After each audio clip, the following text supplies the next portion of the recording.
guys, so it's Stim Day 7 and it's October 30th. I'm just getting ready for work and my appointment. So I had my appointment on Wednesday, which you've already seen by now, but my estrogen level was 602 that day and I never got a call from my doctor.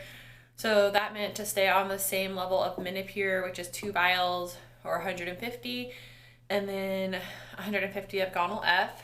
So that's what I've been doing since Wednesday. And I started Cetrotide on Thursday morning. So yesterday was my first time with Cetrotide, and that wasn't bad. It was just a little itchy, but I iced it and that was fine. Dealing with allergies, I think, too.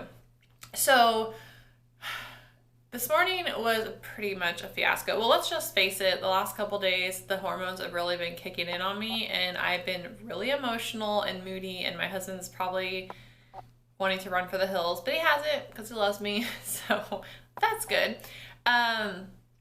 But yesterday was definitely the worst day so far in how I felt. I have a headache. I've had a headache since yesterday, like morning, and I've been taking Tylenol, regularly pretty much. And then also to try to help with my cramps and my aches, I just feel like I don't really look bloated. I'll show you guys what it looks like here. I feel like I really look bloated, but it feels so full. It really feels like when I bend over to get something, like I can, like in my ovary area right here, it just feels like I'm stuck. Like I'm squishing my ovaries.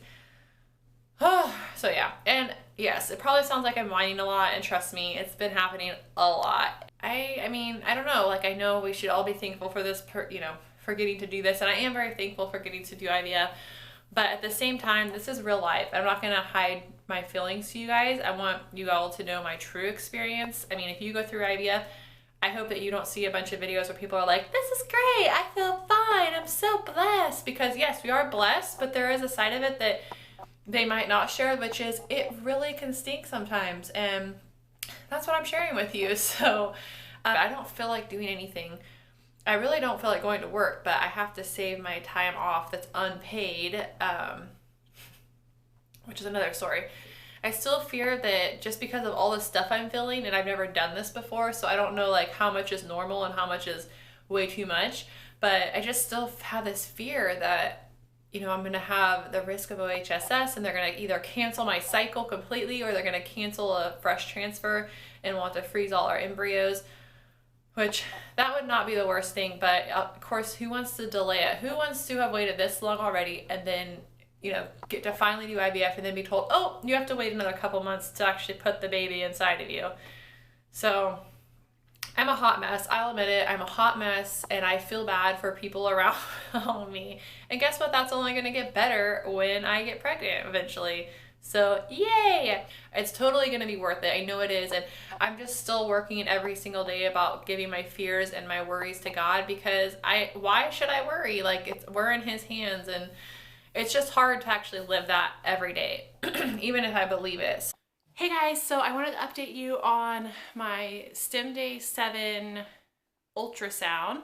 I had that yesterday actually, and yes, I'm in some comfy pajamas right now. Technically, it has a hood, but I'm not wearing that. And yes, I'm in Northern California, but I just love me some comfy pajamas, so here I am. But anyhow, so my appointment yesterday went pretty well. To start off with the statistics, my E2 or estrogen level was 1454, so it jumped from 602 to 1454. He didn't seem concerned about that. He said if I didn't get a call from him that my dosages would stay the same. So I'm still taking 150 Gonal F and then 150 Minipure, so morning and then night, half and half. And then also for my ultrasound, he said my uterus was beautiful. It had a 10.1 lining, which he said was really good. And the only thing that could be kind of concerning is I did have a small amount of fluid around my ovaries. So he said to definitely boost my intake of protein and electrolytes to prevent my chances of getting OHSS, which is one of my biggest fears of this whole process, not only because it can delay the transfer, but because it's really dangerous. So I'm doing everything I can to prevent that. I've been drinking my protein shakes, eating my protein bars, drinking electrolytes, all that good stuff. And I'm doing a lot more starting last night and this morning. So other than that, for follicles, he was measuring them. They were all measuring between 12 and 15 and millimeters, if I'm saying that right. So he said that those look great. They're on track. And originally I was supposed to trigger, according to my calendar, on Monday, this coming Monday, but I might actually trigger tomorrow night, which is Sunday. So that's kind of exciting, and one less day I have to be like bloated and in pain from the medicine. So basically, he said not too many more popped up, which is good because I don't want to have like way too many follicles. So I have probably, like, if I had to guess, because he didn't tell me a definite answer, but from the, trying to see what I saw in the ultrasound, I probably have around 22 to 25, but again, I don't know that those are all going to be caught up in time to be mature enough for the retrieval. So the plan is I go back to the doctor tomorrow, which again is Sunday. They will then again measure some of my follicles, check the fluid around my ovaries, and take my E2 levels. So as long as that goes well, I should be triggering tomorrow. Symptoms wise, I have had a lot more symptoms since my last video. So headache, nausea, tired. Overall for my uterus, I have had, it just feels, I don't look bloated on the outside, which is good because they said that's definitely a sign of OHSS if you're overly bloated. So I don't really look bloated on the outside. I mean, I'm a little bit puffy, but it really just feels like on the inside, my ovaries are just like bulging because there's a lot of eggs in there, follicles. So it's really tender, like to bend over.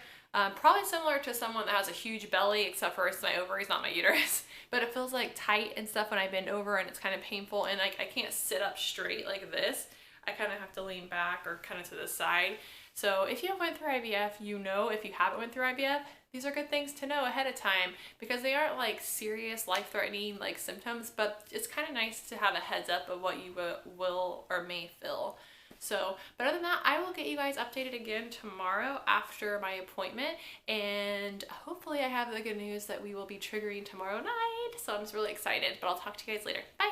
Okay, so I am here and got my lucky socks on. They say 74. Thought I'd be lucky for lucky numbers. Here's the big machine.